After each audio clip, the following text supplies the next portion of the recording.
नमस्कार, AMV network देख रहे हैं आप और आपके साथ मैं हूं भारती बघेल। बद्रीनाथ और मंगलौर विधानसभा सीट पर उपचुनाव बीजेपी प्रत्याशी ने नामांकन जारी कर दिया है। आपको बता दें कि नामांकन दाखिल कर दिया है और प्रत्याशियों के नामांकन में शामिल हुए सीएम धामी। बीजेपी प्रत्याशी करतार सिंह ने नामांकन दाखिल किया है। गोपेश्वर में भी बीजेपी प्रत्याशी के नामांकन में शामिल हुए सीएम धामी और साथ ही साथ आपको बता दें कि सीएम ने गोपेश्वर में जनसभा को संबोधित किया।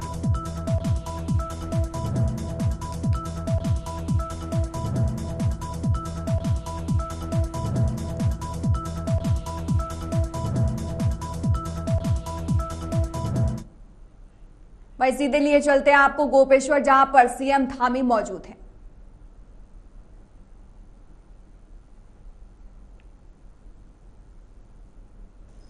भारत माता की आप सबका इतनी बड़ी संख्या है और आवाज कम क्यों हो रही है? भारत माता की, भारत माता की, भगवान बद्री विशाल की, भगवान बद्री विशाल की, गोपीनाथ भगवान की, गोपीनाथ भगवान की।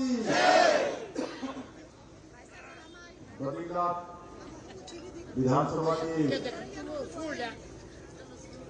इस नामांकन रैली में यहाँ पर उपस्थित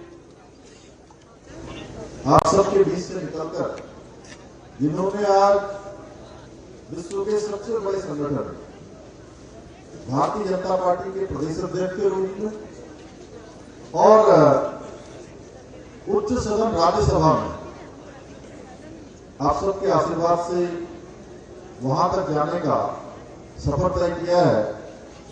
आप सबके बीच में जिनका कालखंड रहा है, भारतीय जनता पार्टी के प्रदेश अध्यक्ष और राज्यसभा के सांसद आदरणीय महेंद्र प्रसाद भट्ट जी और उत्तराखंड सरकार में मेरे साथ सहयोगी कैबिनेट मंत्री और जनपद चमोली के प्रभारी मंत्री के नाते आप सबके बीच में अनेक कामों को जिन्होंने गति देने का काम किया है, आदरणीय डॉक्टर धन सिंह रावत जी, और जिनके लिए आज आप सब इस नामांकन रैली में इतनी बड़ी संख्या में पधारे हैं और जिन्होंने विकास का रास्ता चुना है। अभी आप लोगों ने उनको बोलते हुए सुना था। वो भारतीय जनता पार्टी में बद्रीनाथ विधानसभा के विकास को और तेज गति देने के लिए सम्मिलित हुए।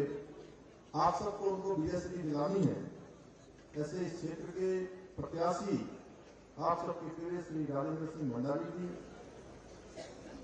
कर्णप्रयाग क्षेत्र के लोकप्रिय विधायक आदरणीय अमित नौटियाल जी, थराली क्षेत्र के लोकप्रिय विधायक आदरणीय गोपाल राम कड़का जी, भारतीय जनता पार्टी के जिलाध्यक्ष आदरणीय रमेश मैथुरी जी, माजी प्रभारी इस विधानसभा संचालन के श्रीमान विजय कपड़वाल जी, जिला प्रभारी पालक विधानसभा बद्रीनाथ श्रीमान कुंदन सिंह परिहार जी, हमारे सहयोगी उत्तराखंड सरकार में भाई चंडी प्रसाद भट्ट जी, श्री कुलदीप सिंह जी, श्री हरक सिंह नेगी जी, पूर्व जिलाध्यक्ष भारतीय जनता पार्टी चमोली, श्री गजेंद्र सिंह रावत जी, माधव सिंहवाल जी, चंद्रनंदन विष्णु जी, कृष्णमणि कपलियाल जी, आनंद सिंह राणा जी, किशोर पवार जी, प्रेम वल्लभ भट्ट जी, पूर्व पालिका अध्यक्ष धूम सिंह नेगी जी, भगवती प्रसाद नगूरी जी, विधानसभा संयोजक श्रीमती चंद्रकला तिवारी जी, गढ़वाल संयोजिका महिला मोर्चा श्री महेंद्र सिंह राणा जी, अध्यक्ष नगर मंडल गोपेश्वर सुधीर जोशी जी, महावीर सिंह रावत जी, जिलाध्यक्ष युवा मोर्चा कर्नल एच.एस. रावत जी, प्रदेश सह संयोजक श्रीमती रोहिणी रावत जी, श्री विपुल सिंह रावत जी एवं इस सभा में दूर दूर से आए हुए सभी मेरी माताएं बहनें, हमारे सभी बड़े बुजुर्ग और बड़ी संख्या में यहाँ उपस्थित हमारे सभी नौजवान साथियों, उपस्थित पत्रकार मित्रों एवं छायाकार बंधुओं, मैं सबसे पहले तो इस भगवान बद्री विशाल जी की, भगवान गोपीनाथ जी की इस भूमि को शीश झुकाकर प्रणाम करता हूं। आप सबको भी नमन करता हूं और भगवान बद्री विशाल जी से प्रार्थना करता हूं कि उनकी कृपा दृष्टि हम सब पर बनी रहे, उनका आशीर्वाद हम पर यूं ही बना रहे, जिससे हम लगातार विकास के पथ पर आगे बढ़ते रहे, हमारा राज्य आगे बढ़ते रहे, हम सब उस रास्ते के सहयात्री बने। भाइयों बहनों, मैं आज आप सबके समक्ष बद्रीनाथ विधानसभा के इस उपचुनाव में भारतीय जनता पार्टी के प्रत्याशी और आप सबके प्रिय श्री राजेंद्र सिंह भंडारी जी के लिए आप सबका मत, आप सबका समर्थन, आप सबका आशीर्वाद मांगने के लिए आया हूं। आप सब जानते हैं, अभी राजेंद्र भंडारी जी यहां से बोल रहे थे तो उन्होंने अपने लंबा सफर जो आप सबके बीच में से एक सामान्य स्थितियों में से अनेक अनेक पदों पर, अनेक अनेक दायित्वों पर आप सब लोगों ने पहुंचाने में उनको अपना बड़ा योगदान दिया, अपना आशीर्वाद दिया है और उन्होंने भी अनेक विकास कार्यों को इस विधानसभा के लिए आगे बढ़ाने का काम किया है। इस विधानसभा क्षेत्र से भारतीय जनता पार्टी के प्रदेश के अध्यक्ष, राज्यसभा के सदस्य और हम सब के प्रिय आदि महेंद्र प्रसाद भट्टी ने भी विधायक रहते हुए अनेक विकास कामों को आगे बढ़ाया है। भाइयों बहनों, अब एक साथ आपके लिए यहां भी डबल इंजन लगने वाला है। तो गोपेश्वर से आप सीएम धामी को सुन रहे थे और साथ ही साथ आपने ये भी सुना कि वो राजेंद्र भंडारी के समर्थन में वहां पर जन सेना जो है उससे ऐलान करने आए हैं, साथ ही साथ जनता से अपील करने आए हैं कि उनको वोटों से, भारी मतों से जीत जो है वो दिलाएं। आगे बढ़ेंगे, एक और बड़ी खबर आपको बता दें, सीएम धामी का आज पिथौरागढ़ दौरा है, अधिकारियों के साथ बैठक करेंगे सीएम। बैठक में योजनाओं का फीडबैक भी लेंगे और ग्रामीणों से भी बातचीत करेंगे। सीएम धामी कल पार्वती सरोवर जाएंगे, पार्वती सरोवर के किनारे योग भी करेंगे। तो कल अंतर्राष्ट्रीय योग दिवस है और इस मौके पर वो आदि कैलाश पार्वती से वहां से शुरुआत करेंगे योग की और साथ ही साथ तमाम शेड्यूल जो है वो कल सीएम धामी को लेकर तैयार कर लिया गया है। आपको बता दें कि कल सीएम धामी जो है वो लोगों से भी बातचीत करेंगे और साथ ही साथ ग्रामीण लोगों से भी मुख्य तौर पर बातचीत करेंगे, क्योंकि अब बीजेपी की ये कोशिश है कि ग्रामीण जो इलाके हैं उनको भी सीधे तौर पर बीजेपी के साथ जोड़ा जाए। तो पिथौरागढ़ दौरा जो सीएम धामी का कल होने वाला है वो कई मायनों में खास होने वाला है। आपको बता दें कि अधिकारियों के साथ बैठक करेंगे सीएम धामी और इसके साथ ही साथ बैठक में योजनाओं को जो फीडबैक है वो लेंगे और साथ ही साथ ग्रामीणों से भी बातचीत करेंगे, उनकी समस्याओं को जानने की कोशिश करेंगे, उनका समाधान किस तरीके से किया जा सकता है उस पर विचार किया जाएगा। और कल सीएम धामी पार्वती सरोवर भी जाएंगे, पार्वती सरोवर के किनारे वो योग करते हुए आपको नजर आएंगे।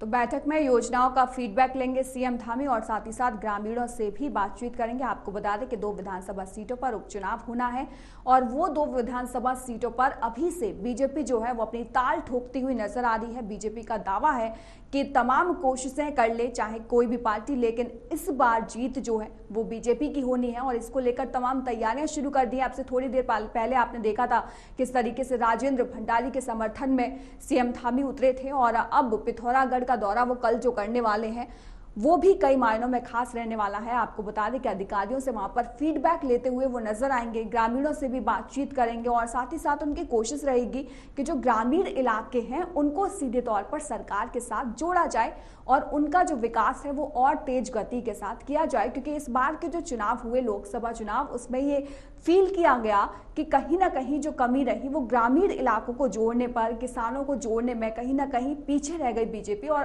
अब बीजेपी पीछे नहीं रहना चाहती है। तमाम कोशिशों के साथ बीजेपी आगे बढ़ रही है और फिलहाल में जो 2 विधानसभा सीटों पर उपचुनाव होने हैं उनके लिए कमर कस ली गई है।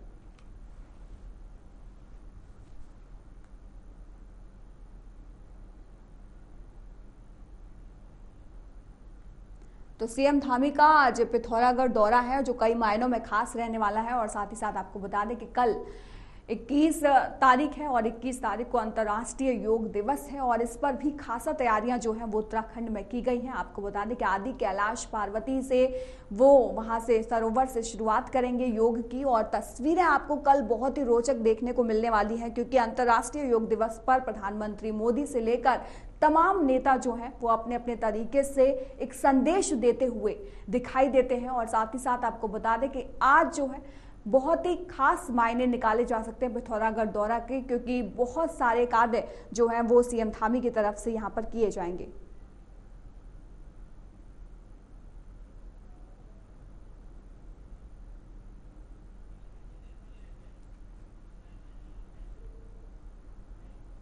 वहीं इस पर अधिक जानकारी के लिए हमारे साथ ब्यूरो चीफ पवन दीक्षित फोन लाइन पर जुड़ गए हैं। पवन, आज पिथौरागढ़ दौरा है सीएम धामी का, कितने मायने हैं इसके?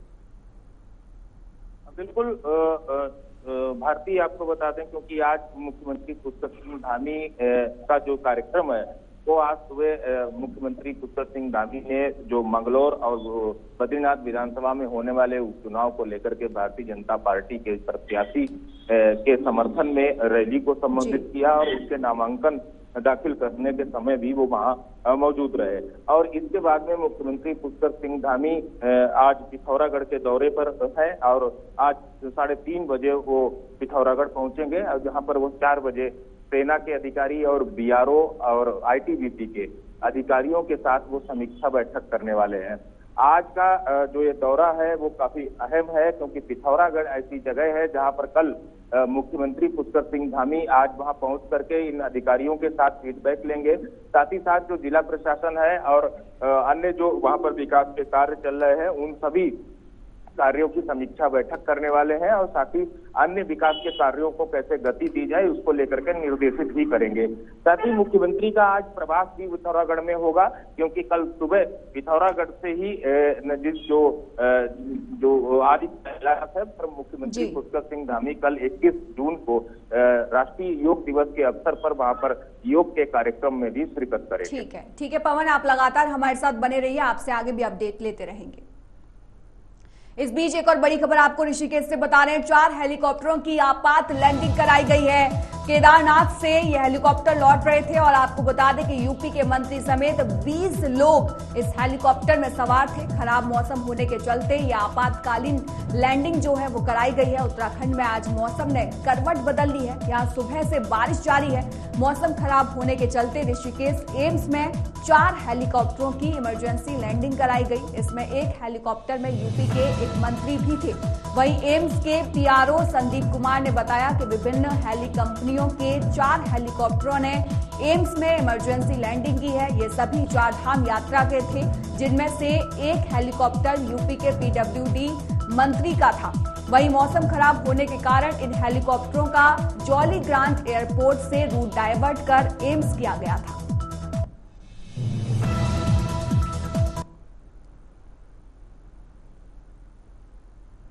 तो 4 हेलीकॉप्टरों की आपातकालीन लैंडिंग कराई गई है। तस्वीरें आप साफ तौर पर देख सकते हैं ऋषिकेश से, जहां पर हम दिखा रहे हैं कि किस तरीके से 4 हेलीकॉप्टरों की आपातकालीन लैंडिंग जो है वो कराई गई है मौसम खराब होने के चलते। और साथ ही साथ ये बताया जा रहा है कि इसमें 20 लोग सवार थे, एक यूपी के मंत्री भी इसमें शामिल थे।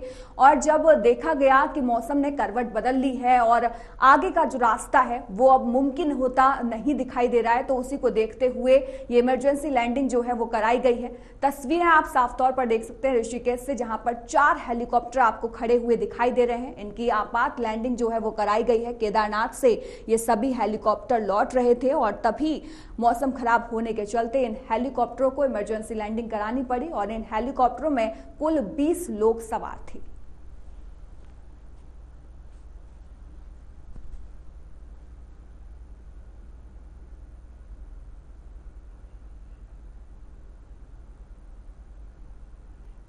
वहीं इस पर अधिक जानकारी के लिए हमारे साथ पवन दीक्षित ब्यूरो चीफ लाइव जुड़ गए हैं। पवन, क्या कुछ अपडेट है? बिल्कुल भारती, आपको बता दें क्योंकि खराब मौसम के चलते ये हेलीकॉप्टर की जो सेवा की वो केदारनाथ से सीधा देहरादून के लिए रवाना हुए, लेकिन खराब मौसम के चलते इन हेलीकॉप्टर्स को देहरादून की तरफ न ले जाकर के, क्योंकि वहां पर मौसम खराब था और तेज हवाएं चल रही थी, इसलिए विजिबिलिटी कम थी। उस विजिबिलिटी कम की वजह से इसकी इमरजेंसी लैंडिंग देहरादून की बजाय ऋषिकेश एम्स के हेलीपैड पे उनको उतारा गया। ये सभी 4 हेलीकॉप्टर जब लैंड करने के लिए जब वो केदारनाथ से उड़े थे उस समय मौसम साफ था, लेकिन जब वो देहरादून की वैली की तरफ जैसे ही वो मुड़े हैं वहां पर विजिबिलिटी नहीं होने के कारण वहां पर जो पायलट ने अपनी सूझबूझ का परिचय देते हुए देहरादून की बजाय इमरजेंसी लैंडिंग के लिए हरिद्वार ऋषिकेश का एम्स का जो हेलीपैड का ग्राउंड है उसको चूज किया और वहां पर उन्होंने इमरजेंसी लैंडिंग की। इस वक्त जिस जो हेलीकॉप्टर देहरादून के लिए रवाना हुए थे केदार वैली से, और उसमें लगभग 20 लोग सभी 4 हेलीकॉप्टर्स में मौजूद थे, जिसमें उत्तर प्रदेश के लोक निर्माण राज्य मंत्री और उनका परिवार भी एक हेलीकॉप्टर में सवार था। ठीक है, धन्यवाद पवन तमाम जानकारी के लिए। उत्तराखंड अपनी हरी भरी वादियों और नैसर्गिक सुंदरता के कारण विश्व प्रसिद्ध है। आपको बता दें कि वहीं उत्तराखंड के राजस्व प्राप्ति का एक बहुत बड़ा माध्यम यहाँ के पर्यटन है।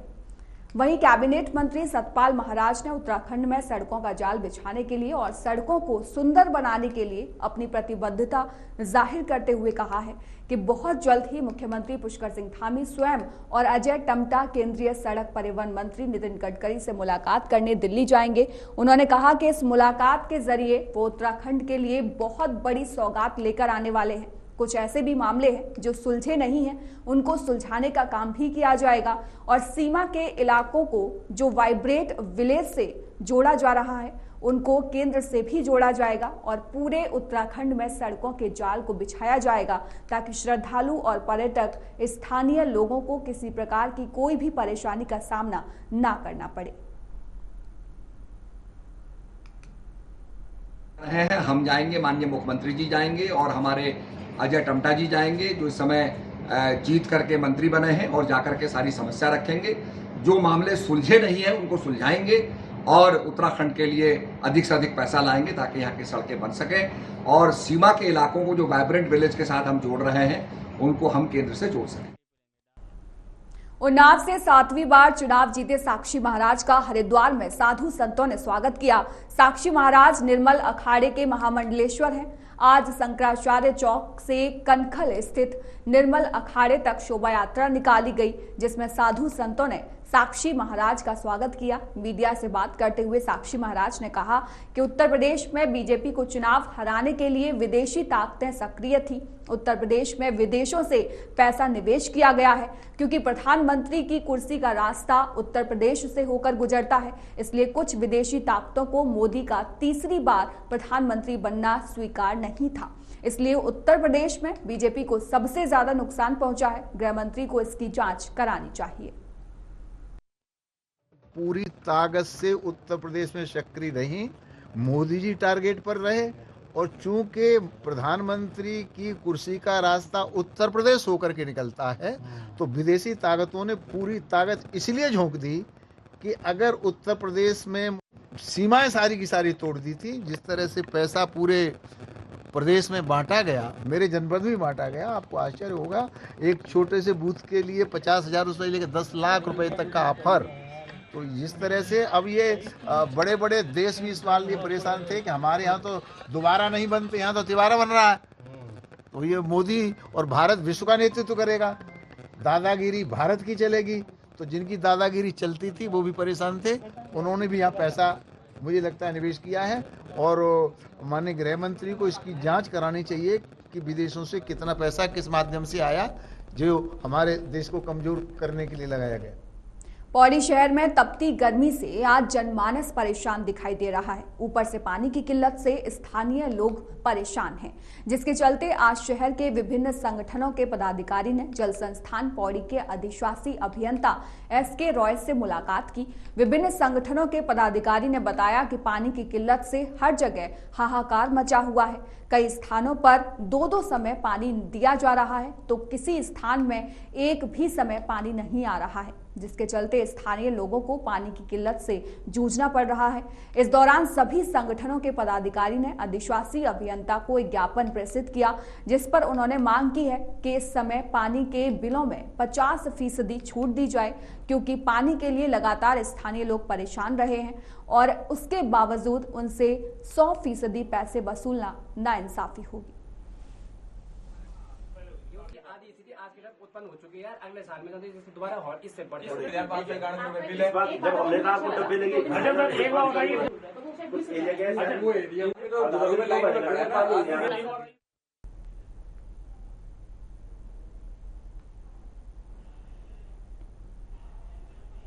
इस पर अधिक जानकारी के लिए हमारे साथ संवाददाता मुकेश जुड़ गए हैं। मुकेश, क्या कुछ अपडेट है?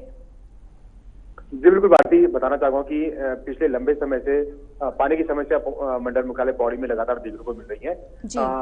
कई जो प्राकृतिक जल स्रोत हैं वो भारी गर्मी के कारण सूख गए हैं, जिसके कारण जो पानी का संकट है और गहरा गया है। आप जाकर जो स्थानीय निवासी हैं और जो स्थानीय संगठनों के जो पदाधिकारी हैं, उन्होंने जल संस्थान के उच्च अधिकारियों से मुलाकात कर समस्या का निस्तारण करने के लिए उनसे मांग उठाई है। कहीं ना कहीं जो समस्या है वो जायज है, क्योंकि कई जगहों में दो दिन से ज्यादा पानी नहीं आ रहा है या 2-3 दिन हो जा रहे हैं तब तक पानी नहीं आ रहा है। तो बहुत गर्मी के सीजन में बहुत दिक्कतों का सामना स्थानीय लोगों को करना पड़ रहा है। इसके साथ ही जो प्रवासी लोग हैं आजकल गर्मियों की छुट्टियों में अपने घरों की ओर आते हैं, उन्हें भी पानी की समस्या से दो चार होना पड़ रहा है। तो जायज मांग को लेकर ये जल संस्थान गए थे। इसके साथ ही उन्होंने एक मांग उठाई है कि जो पानी के बिलों का भुगतान होगा उसको 50% की उसमें कटौती की जाए, क्योंकि पानी सुचारू रूप से नहीं मिल पा रहा है और लोगों को परेशानी हो रही है। तो इसमें जो अधिशासी अभियंता जल संस्थान के उन्होंने आश्वासन दिया है कि वो उनके स्तर पर तो ये कार्रवाई नहीं हो सकती है, मगर ये जिला स्तर पर इनकी मांग को रखेंगे और इसके साथ ही जो पानी की सप्लाई है उसको सुचारू करने के लिए उसके द्वारा लगातार काम किए जा रहे हैं। ठीक है, धन्यवाद मुकेश तमाम जानकारी के लिए। राजधानी देहरादून के थाना रायपुर इलाके में गोलीकांड का मामला सामने आया है। यहां स्थानीय लोगों में खासा आक्रोश देखा जा रहा है। 6 नंबर पुलिया चौक के पास में स्थानीय लोगों के साथ कई सामाजिक कार्यकर्ताओं ने धरना प्रदर्शन किया। इस दौरान प्रदर्शनकारियों ने जमकर नारेबाजी की और आरोपियों के खिलाफ सख्त कार्रवाई की मांग की। इस दौरान प्रदर्शनकारियों और पुलिस जवानों में जमकर धक्का मुक्की भी हुई। आज हम रवि पटेलों को न्याय दिलाने और अपराधियों के आतंक के खिलाफ देहरादून के 6 नंबर पुलिया पर शांतिपूर्ण तरीके से आंदोलन कर रहे थे। पुलिस द्वारा हमें जबरन गिरफ्तार किया जा रहा है। दमनकारी नीति पुलिस के सामने आ रही है। हम लोकतांत्रिक तरीके से अपना विरोध भी दर्ज नहीं कर सकते हैं। ये स्थिति इस राज्य में हो गई है। हम ये कहना चाहते हैं, हमारे उत्तराखंड में अपराधी बढ़ते जा रहे हैं। बाहरी राज्य के गुंडे बदमाश यहाँ अपने पैर जमा चुके हैं। जमीन के उनके अपने कारोबार पनप रहे हैं। इस वजह से यहाँ का जो मूल निवासी है उसका भविष्य सुरक्षित नहीं है। सफेद पोष जो नेता है, इसके साथ ही साथ उनका नेताओं के साथ क्या गठजोड़ है, हम ये चाहते हैं कि इसकी भी जांच होनी चाहिए, क्योंकि अपराधी और नेताओं के गठजोड़ से ही इस राज्य में लगातार आपराधिक घटनाएं हो रही हैं। तो मैं मूल निवासियों से कहना चाहता हूँ, आज इन्होंने मोहित डिमरी को गिरफ्तार किया है। कल जो भी इस राज्य में मूल निवासियों की बात करेगा उनके लिए सड़कों में लड़ेगा। हर एक को इसी तरह दमन किया जाएगा, उसकी गिरफ्तारियाँ होंगी। हमें समझना पड़ेगा कि हम सबको एक होकर लड़ना है। मूल निवासियों को अपनी एकता दिखानी है और जितने भी गुंडे बदमाश हैं इनको उत्तराखंड से खदेड़ना है। कि हम सबको एक ताकत दिखानी होगी। आप सभी से ध्यान रख। अल्मोड़ा के विकास खंड सल्ट में जय मां भुवनेश्वरी देवी मंदिर सकरखोला में हवन यज्ञ और भव्य भंडारे का आयोजन किया गया। इस दौरान पंचदशनाम जूना अखाड़ा महंत ओमगिरी महाराज की 3 दिवसीय समाधि पूर्ण होने पर मंदिर समिति के व्यवस्थापक मोहन सिंह रावत के नेतृत्व में जिसका आयोजन किया गया। कर रहे हैं वो आगे भी जारी रहेगी और मैं महाराज जी का आभारी हूँ और महाराज जी को किन शब्दों से मैं उनका धन्यवाद कहूँ, मेरे शब्द नहीं, लेकिन आज जो महाराज जी ने अपनी तपस्या करके पूरे क्षेत्र को, पूरे उत्तराखंड को यहाँ पर एक समाधि 3 दिवसीय ली है। 16 तारीख 1 बजे से लेकर आज 19 तारीख 1 बजे हमने समाधि के कपाट खोले हैं, जिसमें पूरे क्षेत्र की जनता के सहयोग से पूरे क्षेत्र की जनता आज उनके स्वागत के लिए यहाँ पर पहुँची है। बाजपुर पुलिस और एसओजी टीम को मुखबिर से सूचना पर बड़ी सफलता मिली है। दरअसल यहां दोराहा चौकी से करीब 500 मीटर की दूरी पर स्थित ताली फार्म में लंबे समय से अवैध रूप से कैसीनो खेला जा रहा था, जिसमें उत्तराखंड के साथ साथ उत्तर प्रदेश के लोग भी लाखों का जुआ खेलने के लिए पहुंच रहे हैं। सूचना मिलते ही पुलिस और एसओजी की टीम ने संयुक्त रूप से गुरमुख सिंह के घर में छापेमारी की। छापेमारी के दौरान पुलिस ने मौके से 12 लोगों को गिरफ्तार कर लिया। पुलिस को आरोपियों के पास से लाखों की नकदी सहित अन्य सामान मिला है। पुलिस ने पकड़े गए आरोपियों के खिलाफ मुकदमा दर्ज कर उन्हें न्यायालय भेज दिया है। ये कल दिनांक 18/6 को दोराहा क्षेत्र में जो है गुरुमुख सिंह के घर में जो है कैसीनो खेले जाने की सूचना मिली थी। इस सूचना पर एसओजी टीम, बाजपुर की पुलिस और मैं मौके पर पहुंचा तो कैसीनो खेलते हुए पाए गए, जिसमें जो है 12 लोग कैसीनो खेल रहे थे। लगभग 5,93,670 रुपया, 12,000 कैसीनो कॉइन और ताश की गड्डियाँ बरामद की गई। उक्त 12 लोगों को गिरफ्तार कर जो है न्यायालय। खबर देहरादून से है। उत्तराखंड में मौसम विभाग का अलर्ट जारी किया गया है। मौसम विभाग ने येलो अलर्ट जारी किया है। उत्तरकाशी, चमोली, रुद्रप्रयाग में अलर्ट जारी किया गया है। साथ ही साथ आपको बता दें कि देहरादून, टिहरी, पौड़ी, पिथौरागढ़ में भी अलर्ट जारी किया गया है। अल्मोड़ा, नैनीताल, हरिद्वार में भी अलर्ट जारी किया गया है और बारिश और ओलावृष्टि का भी अलर्ट यहाँ पर जारी किया गया है। फिलहाल इस बुलेटिन में इतना ही। देश और दुनिया की तमाम खबरों के लिए आप देखते रहिए एएमवी नेटवर्क।